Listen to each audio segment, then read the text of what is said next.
Segala puja dan puji syukur kita kepada Allah Subhanahu wa Ta'ala yang telah memberikan nikmat yang tak terbatas jumlahnya. Salah satunya adalah nikmat kalau kita bisa melaksanakan kewajiban kita melakukan sholat zuhur. Semoga kita termasuk dari hamba-hamba Allah yang selalu dan pandai bersyukur atas segala nikmat yang diberikan dan juga bersabar atas segala ujian, cobaan yang juga diberikan kepada kita. Salawat dan salam marilah selalu kita lepaskan kehadiran junjungan kita Nabi besar Muhammad sallallahu alaihi wasallam. Semoga kita termasuk dari umatnya yang selalu meneladani sunnahnya dan mendawamkan salawat atasnya sehingga kita kelak di yaumul hisab mendapatkan syafaat dari junjungan kita Nabi besar Muhammad sallallahu alaihi wasallam sehingga kita dijauhkan dari azab api neraka.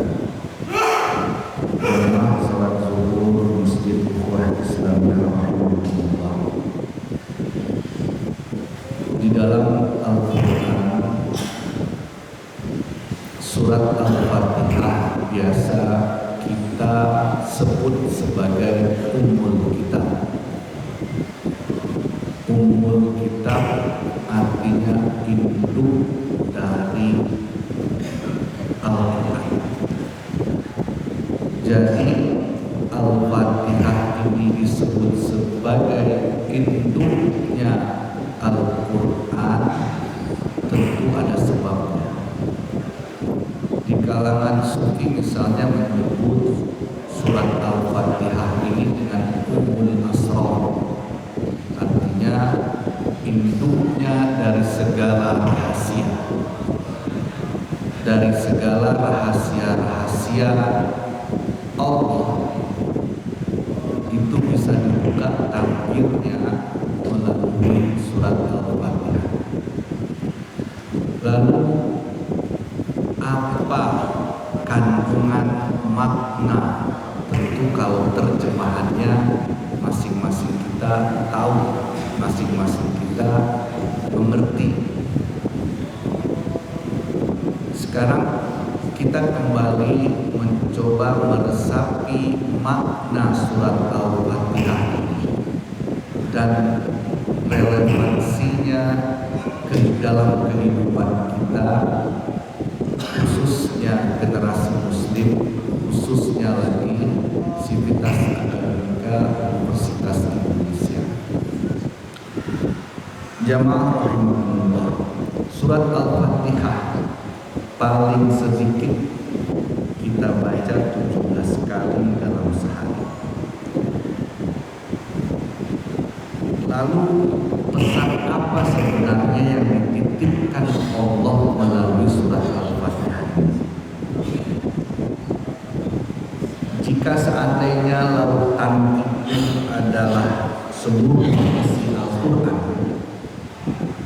maka Al-Fatihah adalah sumber mata airnya. Jika satu Al-Quran seluruh ayatnya ini diperas, maka saripatinya itu adalah surat Al-Fatihah. Mari kita bersama membaca kembali ayat demi ayat dari surat Al-Fatihah. Kita buka dengan Bismillahirrahmanirrahim, dengan nama Allah yang Maha Pengasih lagi Maha Penyayang. Itu yang kita terjemahkan. Bismillah, dengan nama Allah. Disinilah ketetapan pengakuan tauhid kita terlafazkan melalui ayat Bismillah. Dengan setiap kegiatan, aktivitas, amal apapun yang kita lakukan, kemudian kita membaca Bismillahirrahmanirrahim, seolah kita merasa kuserahkan semuanya ini kepada Engkau ya Allah. Dengan namamu ya Allah aku kerjakan pekerjaan ini. Dengan namamu ya Allah aku memulai pekerjaan ini. Di situ pengakuan penghambaan kita terhadap Allah Subhanahu wa taala. Pengakuan tauhid kita terhadap Allah Subhanahu wa taala. Itu ayat pertama. Lalu di dalam kalimat Bismillahirrahmanirrahim, selain kita menyerahkan seluruh keputusan, seluruh kejadian, peristiwa, akibat apapun aku serahkan kepada Allah. Makanya aku memulainya dengan Bismillah, dengan namamu ya Allah. Di sini sekali lagi bentuk pengakuan. Jadi Bismillahirrahmanirrahim ini sebenarnya juga secara langsung pengakuan kita sebagai budak, sebagai hamba dari Allah Subhanahu wa taala. Ayat selanjutnya kita baca lagi, Alhamdulillahirabbil alamin. Segala puji aku sampaikan, aku ucapkan hanya untuk Allah Subhanahu wa taala, Tuhan semesta alam. Di dalam worldview, cara kita memandang dunia ini, jika kita menggunakan sudut pandang ayat pertama surat Al-Fatihah, kita tidak lagi melihat nikmat itu sebagai pemberian saja. Kalau kita merasa lebih jauh dan melangkah dari sekedar merasakan nikmat saja, seolah kita bisa melihat si pemberi nikmat. Segala puji hanya Engkau ya Allah. Aku sampaikan, aku lantunkan hanya untuk Engkau ya Allah, Tuhan segala alam, Rabbul alamin. Kita sudah tadi membukanya dengan Bismillahirrahmanirrahim, kuserahkan semuanya. Lalu kita memuji Allah sebagai Tuhan semesta alam, Rabbul alamin. Dunia dan akhirat, dunia dengan segala isinya, akhirat yang merupakan tujuan kita, Rabbul alamin, Tuhan dua alam, dunia dan akhirat. Dan oleh karena itu segala puji hanya aku bisa sampaikan hanya untuk Engkau, Tuhan semesta alam. Jamaah rahimakumullah. Jadi karena kita memuji Allah sebagai bentuk rasa syukur kita, kita bersyukur atas segala kenikmatan, dan nikmat itu ada yang memberinya. Dengan nikmat itulah kita hidup di dunia ini. Lalu kenapa kita bersyukur hanya kepada Allah? Ya karena semua kenikmatan yang kita dapatkan ini milik Allah Rabbul alamin, pemilik, dan Dia juga yang memberikan. Syukur sebagai gerbang spiritualitas kita. Kita memulainya dengan syukur. Keimanan spiritualitas kita di dalam menjalani kehidupan ini dimulai dengan rasa syukur. Jadi ayat pertama ini bukan sekedar memuji, ya, tetapi sesungguhnya jika kita bisa merasakan nikmat itu, maka itu sebenarnya adalah langkah pertama kita di dalam kehidupan. Langkah selanjutnya adalah ketika kita sudah bisa merasakan nikmat yang diberikan oleh Allah Subhanahu wa taala. Nikmat-nikmat itu bahkan kita seolah bisa melihat sang pemberi nikmat. Sangat dekat kita pada Allah Subhanahu wa taala. Jadi cara memandang dunia diajarkan oleh Al-Fatihah ini, wahid tauhid, segala sesuatu yang berawal dari Allah, bergerak karena Allah dan kembali kepada Allah. Jadi syukur kita, bentuk syukur kita dengan memuji Allah Subhanahu wa taala, dan itu terkandung di dalam ayat pertama surat Al-Fatihah. Tentu itu bukan hanya sekedar ucapan batin yang mengenali, atau bukan hanya ucapan batin, tapi sebenarnya itu usaha kita untuk mendekatkan lebih diri kita kepada Allah Subhanahu wa taala, bahkan lebih kenal kepada Allah Subhanahu wa taala dalam kehidupan. Jadi yang pertama adalah kemampuan tauhid, yang kedua adalah rasa syukur kita terhadap Tuhan pemilik alam dan pemberi nikmat. Kemudian ayat yang ketiga, Ar-Rahmanir Rahim, tentu ini adalah salah satu sifat Allah.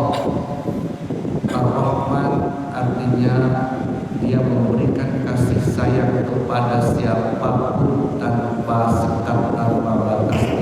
Semua makhluk diberikan kasih sayang dari Allah Subhanahu wa taala.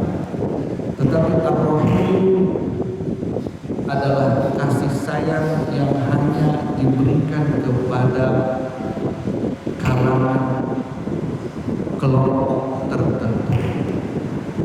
Jadi ada kasih sayang yang diberikan kepada seluruh makhluk, tetapi ada juga kasih sayang yang diberikan kepada orang-orang yang beriman. Kita yang beriman dan semakin kuat iman kita kepada Allah, itu pun kita masih mengharapkan kasih sayang kepada Allah Subhanahu wa taala.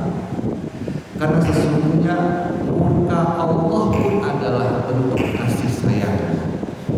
Jadi kasih sayang yang tidak terbatas kepada siapapun, yaitu Ar-Rahman, kemudian Ar-Rahim, kasih sayang yang diberikan kepada kalangan terbatas.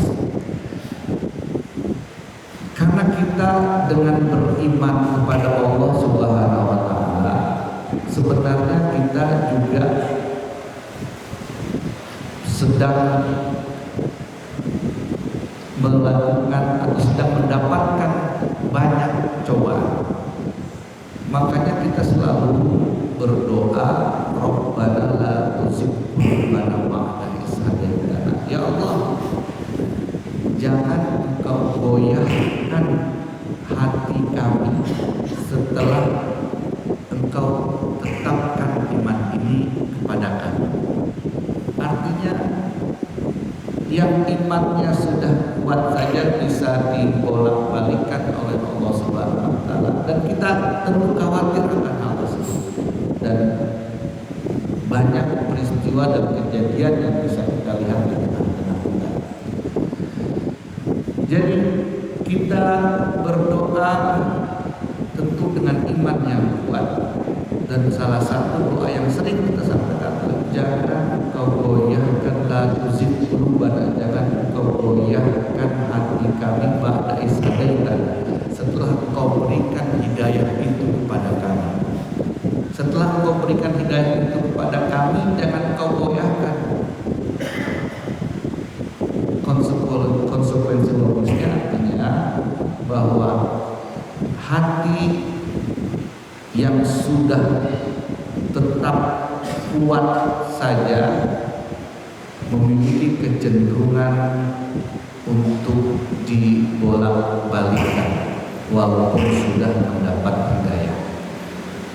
Ar-Rahim, bismillah, kasih sayang Allah berikan kepada kita, kepada kelompok, kepada umatnya ya, yang dia pilih. Tetapi Ar-Rahman, kasih sayang yang tidak meliputi batas-batas apapun ya, karena sesungguhnya murkanya Allah saja juga bagian dari kasih sayangnya kepada hambanya. Dari sifat dua pilar besar Ar-Rahman dan Ar-Rahim, bahwa seluruh jagat raya ini dibangun, seluruh alam semesta ini dibangun atas kasih sayang Allah Subhanahu wa Ta'ala, bukan murkanya. Jadi atas nama cintalah, atas nama kasih sayanglah Allah membangun jagat raya ini beserta isinya. Dia Ar-Rahman dan Ar-Rahim. Tadi bismillah adalah pengakuan tauhid kita. Kemudian alhamdulillah adalah rasa syukur kita Tuhan pemilik alam semesta ini. Kemudian yang ketiga Ar-Rahman Ar-Rahim masih bagian dari sifat Allah yang kita akui. 3 ayat pertama. Jadi Ar-Rahman adalah kasih yang mencakup seluruh makhluk tanpa syarat, sedangkan Ar-Rahim adalah kasih khusus kepada mereka yang mencarinya. Dari sini kita mendapatkan pelajaran bahwa Allah tidak hanya Tuhan dalam logika hukum dan balasan, tetapi Tuhan dalam cinta yang meliputi segala sesuatu. Lanjut ke ayat berikutnya, Maliki Yaumiddin. 3 ayat pertama tadi bagian dari pengakuan, syukur, kemudian kasih sayang Allah, yang itu semuanya adalah milik Allah. Kemudian diingatkan kita dengan Maliki Yaumiddin. Di tengah-tengah ayat, di tengah-tengah surat Al-Fatihah ini kita diingatkan ada yang namanya hari pembalasan, dan pemilik hari pembalasan itu adalah Allah, Malik, Raja, pemilik Yaumiddin, hari pembalasan. Kita langsung diingatkan dengan hari pembalasan di dalam surat Al-Fatihah ini. Malik Yaumiddin, ada ya, Allah yang memiliki hari pembalasan. Surat Al-Fatihah tidak memulainya dengan peringatan hari kiamat. Surat Al-Fatihah memulainya dengan pengakuan tauhid kita, pengakuan atas cinta dan kasih sayang Allah Subhanahu wa Ta'ala, pengakuan atas rasa syukur kita kepada Allah Subhanahu wa Ta'ala. Setelah itu baru kita diingatkan dengan Maliki Yaumiddin, ada hari pembalasan, dan pemiliknya adalah Allah. Dialah yang menentukan hari pembalasan. Ayat ini mengingatkan kita bahwa pada akhirnya semua kepemilikan, semua harta, semua apapun itu yang melekat pada kita, baik yang terlihat, yang dekat ataupun yang jauh, semua kuasa tersebut akan runtuh, semua akan sirna. Kita diingatkan dengan Yaumiddin. Ketika tabir Malik Yaumiddin ini disingkat, segala yang kau sebut milikmu hanyalah bayangan. Ini menurut salah satu ulama sufi. Apabila tabir tentang hari pembalasan ini tersingkap ketika nanti Yaumiddin, segala yang kau miliki hanyalah bayangan. Artinya selesai. Dan yang kita miliki pun itu pasti akan hilang, termasuk apapun itu yang ada paling dekat atau bahkan menempel.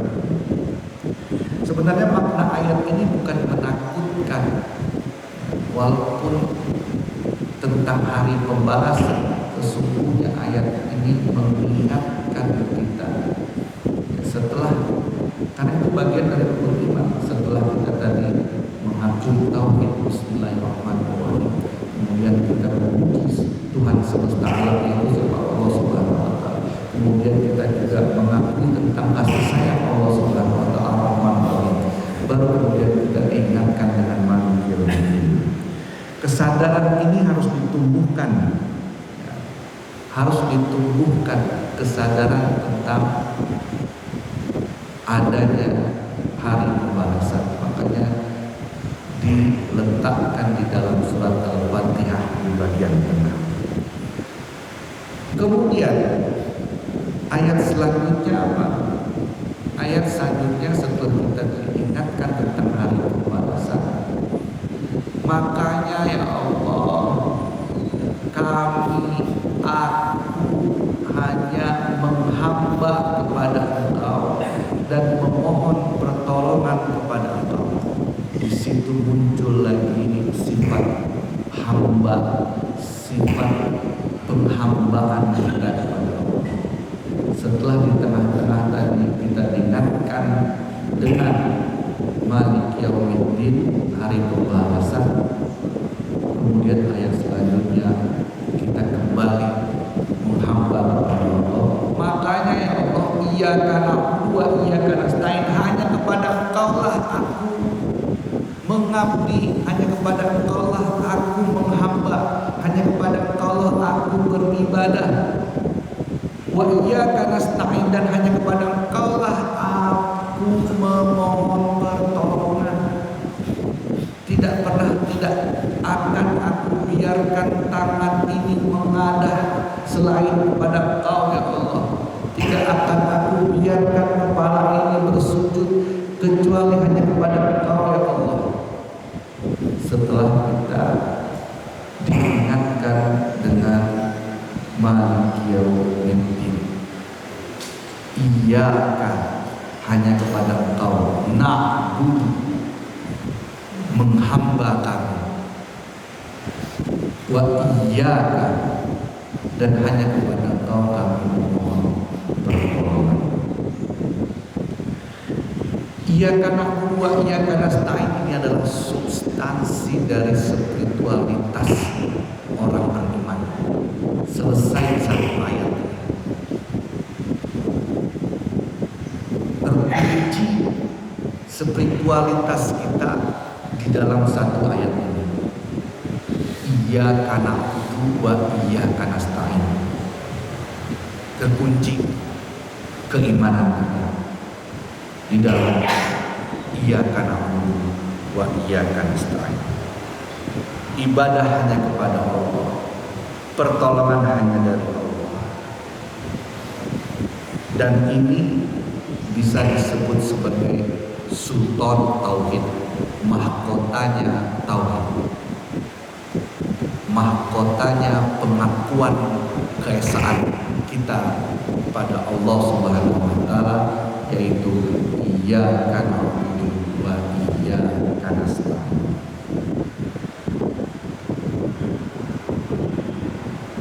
Ulama lain menyebutkan bahwasanya memang kita bekerja di bumi ini, tetapi hati kita harus bergantung kepada Allah. Kita menghamba kepada Allah dan memohon kepada Allah, tetapi di saat kita berada di bumi, saat kita hidup, saat kita bekerja. Ada beberapa pendapat juga ya. Lalu apa tolak ukurnya kita bekerja ini di dalam di atas dunia ini, lalu kita hubungkan dengan keridhaan Allah? Salah satu ulama menyebutkan bahwasanya selalu kita menjadikan baini wa bainallah itu adalah tolak ukur antara aku dan antara setiap pekerjaan yang kita lakukan, kita ukur antara aku dan antara Allah. Pekerjaan ini di mana? Baini wa baina Allah. Atau kita pernah berpikir misalnya kalau bangun pagi, kemudian kita sholat subuh, kemudian berpikir hari ini kalau saya tidak kerja, apa yang terjadi? Kita bayangkan apa yang terjadi kalau saya tidak kerja, kalau kita tidak kerja hari ini. Kita bayangkan bahwa itu adalah segmen dari pemikiran kita yang ujungnya itu kita harus sematkan, kita harus lekatkan dengan baini wa baina Allah. Maksudnya antara aku dan Allah dalam pekerjaan ini apa? Selalu itu menjadikan tolak ukur kita. Kalau dengan aku tidak bekerja, kemudian aku sebagai orang yang paling bertanggung jawab, kemudian akan ada nanti konsekuensinya. Ini antara aku, kemudian bagaimana antara aku dan Allah? Tentu ini juga akhirnya bukan keputusan yang diperintahkan Allah. Karena aku sebagai penanggung jawab, aku kemudian harus bekerja. Nah, jadi kira-kira ketika kita mau mengambil sebuah keputusan itu selalu kita berpikir baini wa baina Allah, antara aku dan Allah. Kemudian setelah kita memohon pertolongan hanya kepada Allah, kemudian sebelumnya itu kita menghamba hanya kepada Allah, lalu barulah saatnya kita berdoa. Apa doa kita? Ihdinas siratal mustaqim. Makanya lagi ya Allah, tunjukkanlah kami jalan yang lurus. Tunjukkan kami jalan yang lurus. Kelompokkan kami ke dalam kelompok orang yang berjalan di jalanan yang lurus. Masukkan kami ke situ. Baru kita berdoa di situ. Ya, baru kita memohon, dibuka Bismillah, Alhamdulillah, Ar-Rahmanir-Rahim, Maliki Yaumiddin. Ya karena berdoanya baru kita beri kesempatan untuk berdoa kepada Allah. Ihdinas siratal mustaqim. Tunjukkanlah kami jalan yang lurus. Masukkan kami ke kelompok orang yang jalannya lurus. Orang-orang yang jalannya lurus itu adalah yang engkau beri nikmat. Ihdinas siratal alladzina an'amta alaihim, yaitu orang-orang yang engkau beri nikmat kepada mereka, ghairil maghdubi alaihim, dan juga engkau tidak murka kepada orang-orang atau kelompok orang-orang yang engkau murkai. Jadi tunjukkan kami jalan yang lurus, yaitu jalan yang engkau berikan kepada orang-orang yang di jalanan itu nikmat, bukanlah jalanan yang engkau murkai, bukanlah kelompok orang-orang yang engkau murkai, ghairul maghdub, yang engkau tidak marah, yang engkau tidak murkai. Dan terakhir apa? Dan juga kelompok orang-orang yang sesat. Jadi sungguh indah surat Al-Fatihah ini. Di akhir itu kita diberikan kesempatan untuk berdoa, memohon jalan, memohon petunjuk untuk diberikan jalan yang lurus, agar dijauhkan dari kelompok orang-orang yang yang dimurkai, tetapi masukkan kami ke jalan orang-orang yang Engkau ridhoi. Jamaah rahimahullah, ini hanyalah sebagian kecil saja dari samudra Al-Fatihah yang terkandung di dalam ayat-ayat surat Al-Fatihah. Tetapi kalau kita kelompokkan ayat-ayat dalam surat Al-Fatihah ini, paling tidak kita bisa mendapatkan 3 ilmu. Yang pertama adalah pengakuan tauhid kita. Yang kedua adalah peringatan tentang hari kiamat. Yang ketiga adalah doa kita supaya selamat dunia dan akhirat. Inilah Al-Quran, inilah Al-Fatihah yang kita sebut dengan umul kita, induknya Al-Quran, atau kalangan sufi menyebutnya sebagai umul asrar, induknya segala rahasia-rahasia. Jamaah rahimahullah, jadi cara pandang kita terhadap dunia ini, sudut pandang yang kita gunakan harus kita berlandaskan dengan sudut pandang yang ada di dalam surat Al-Fatihah. Sehingga dengan begitu kita menjalani kehidupan di dunia ini, yang setelah ini akan ada alam lain, dan itu adalah tujuan kita.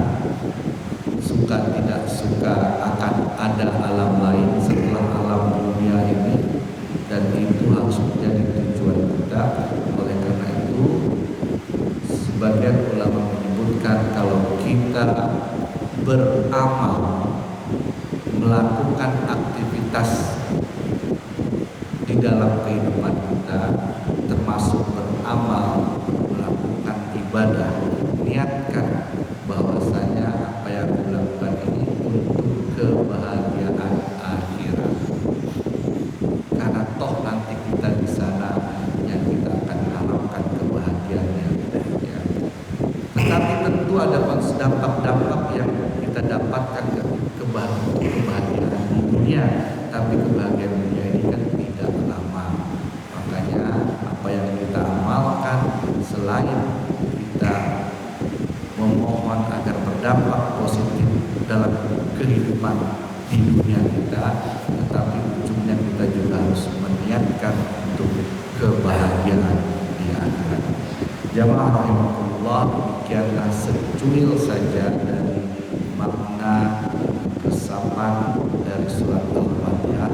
Semoga dengan kita mengetahui sedikit ini dari kandungan surat Al-Fatihah, menambah keinginan kita dan cara pandang kita terhadap dunia juga terarah, sehingga kebahagiaan di dunia kita dapatkan dan kebahagiaan akhirat juga insya Allah dengan ridho Allah Subhanahu wa Ta'ala kita dapatkan. Hadana